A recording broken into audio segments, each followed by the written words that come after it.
Let me tell you something straight. If you'd told me a snowstorm would end with someone in handcuffs, a neighborhood cheering in a courtroom, and me of all people quoted on the evening news, I'd have called you nuts. But that's how life is, isn't it?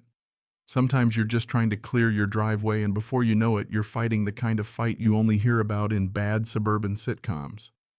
Except this wasn't TV, it was my life, and if you've ever tangled with an HOA, maybe you'll see a little of yourself in here. So picture this crack of dawn, middle of winter in suburban Ohio. The air sharp enough to slice bread snow everywhere, sky heavy and gray. I roll out of bed, throw on my oldest jeans, and stomp out to the barn boots, crunching through 8 inches of fresh powder. I'm half awake, but as soon as I fire up my John Deere, the engine growls to life and I feel a little jolt of satisfaction. This is why I bought this place. Not the house, though it's nice enough, but the land, the quiet, the sense that I finally had some breathing room after a decade stuffed into boxy apartments where you could hear your neighbor's cat hacking up a hairball through the drywall. I'm Oliver, by the way. Just turned 34, work from home writing code, and yeah, the beard is mostly to cover my lack of a jawline. Bought this spot on the edge of Meadowbrook Estates 6 months back. 3 acres, barn, tractor, a little piece of the American dream minus the white picket fence. The old guy who owned it before me, Mr. Henderson, held out as the suburb crawled up around him, and when his family finally let go, I snapped it up thinking I'd found my little oasis. Didn't take long for reality to break through the peace and quiet, though. About halfway through clearing my driveway, I look up and see this silver Mercedes idling at the end of the lane, exhaust puffing little ghosts into the cold. Out steps a woman who's the walking, talking definition of not here to make friends. Platinum hair boots, too fancy for the weather jacket, so blindingly white I half expect to see a dry cleaner's tag still swinging off the zipper.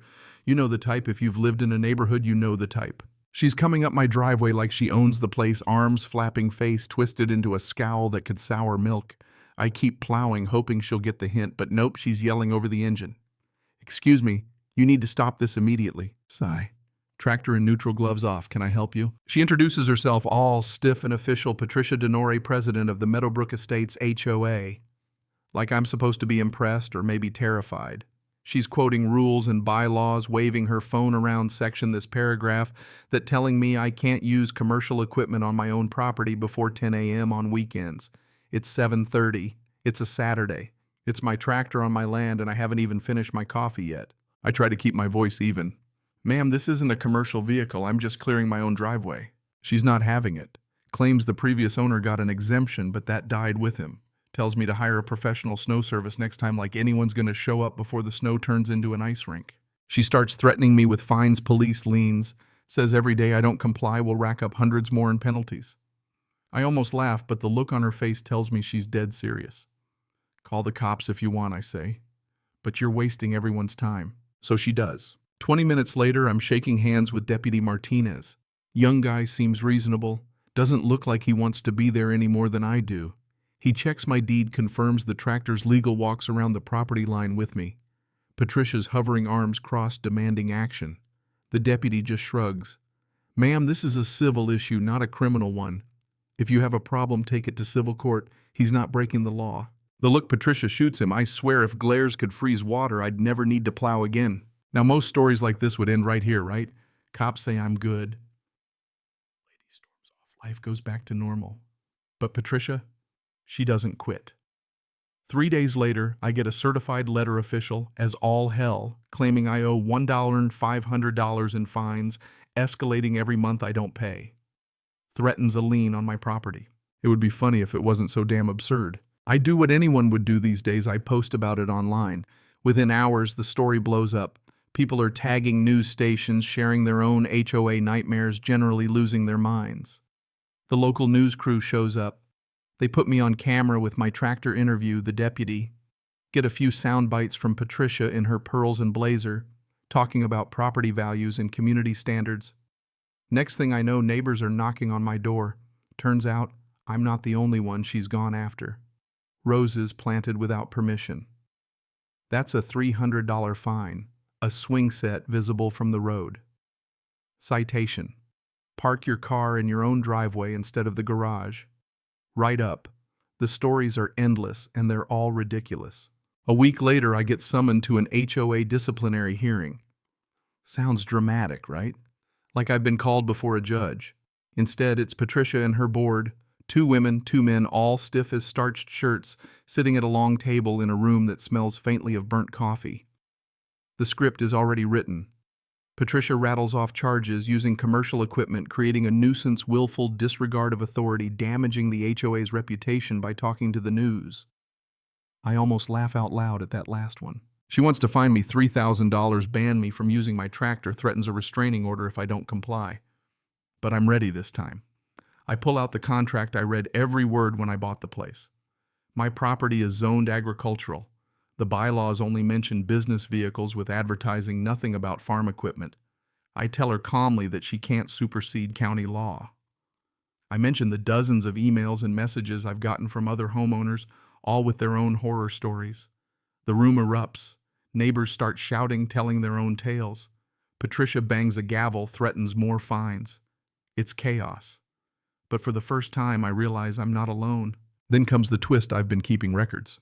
Not just mine, but copies of every violation letter my neighbors have gotten, emails, photos, signatures on a petition enough to demand a full financial audit under Ohio law.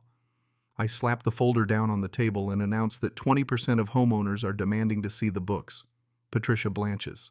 For the first time, she's not so sure of herself. She adjourns the meeting in a hurry. I walk out to a round of applause. The next 2 weeks are a flurry of threats and legalese. Patricia sends cease and desist letters, claims I'm harassing the board, demands I drop the audit request. I lawyer up, find a guy who's made a career out of standing up to bullies in homeowners associations. He digs through the bylaws, looks at the fines, laughs. "You've got them," he says. "Let's see how deep the rabbit hole goes." The HOA slaps a lien notice on my door, threatens foreclosure if I don't pay up. My lawyer assures me it's just bluster. They can't enforce it without due process. If anything, it'll help our case, shows bad faith. The day we go to court, the tension is thick enough to slice. Patricia's lawyer tries to argue the spirit of the rules gives them the right to control what I do on my land. The judge doesn't buy it for a second. "I don't care about the spirit," he says. "Show me the clause." He grants the injunction, forbids the HOA from fining or threatening me further, and orders them to comply with the audit. The next 6 weeks are a slog. The HOA drags its feet at every turn, but eventually the audit is done. And boy, is it ugly. Turns out Patricia was funneling money into a consulting company she owned, tens of thousands in fake invoices, inflated legal bills, all lining her pockets. When the news breaks, the neighborhood is furious. The whole board resigns. Patricia and her lawyer get arrested for fraud and conspiracy. At trial, the evidence is overwhelming. Patricia gets 8 years, her accomplice gets 4, and restitution is ordered for every homeowner who paid a fine or assessment during her reign. You'd think that'd be the end, right? But here's the thing. Cleaning up after someone like that takes time. It's not just about money or rules or even the law. It's about trust, about neighbors looking at each other and seeing a community instead of a collection of strangers living in fear. The new board, led by my friend Robert, reforms the rules, slashes dues, makes every change transparent. The old community center gets renamed for Mr. Henderson, the stubborn farmer whose spirit outlasted them all. Life goes on. I still have my tractor. I use it to clear snow for my neighbors now, and no one complains. The garden's bigger. The barn's in better shape than ever. I've even found myself speaking at other communities, telling folks how to stand up for themselves, reminding them that the law is on their side if they're willing to dig a little. And you know what? I never wanted any of this. I just wanted to live my life, fix my place up, maybe be left alone for once. But sometimes when someone tries to bully you into submission, you have to stand up, not just for yourself, but for everyone else they might push around. If you're in that spot, remember this document. Everything, talk to your neighbors. Know your rights and don't be afraid to make some noise. These days, when people drive through Meadowbrook Estates, they slow down to look at the barn. The tractor maybe catch a glimpse of Baxter, my golden retriever, riding shotgun. The HOA is what it should have been all along, a group of people working together, not a board of petty tyrants dishing out fines. The smallest act of resistance, something as simple as plowing your own driveway, can kick off changes you never expected. I've learned that you don't have to accept injustice just because it's wrapped in official-looking paper. Your home is your castle, and nobody gets to tell you otherwise, no matter how shiny their SUV or how loud their threats. So what would you do if the HOA tried to push you around? Would you fight back or just let it slide? I'd love to hear your stories because, trust me, you're not alone. And if you ever need advice on handling HOA trouble, Well, you know where to find the tractor guy. Cảm ơn các bạn đã xem video.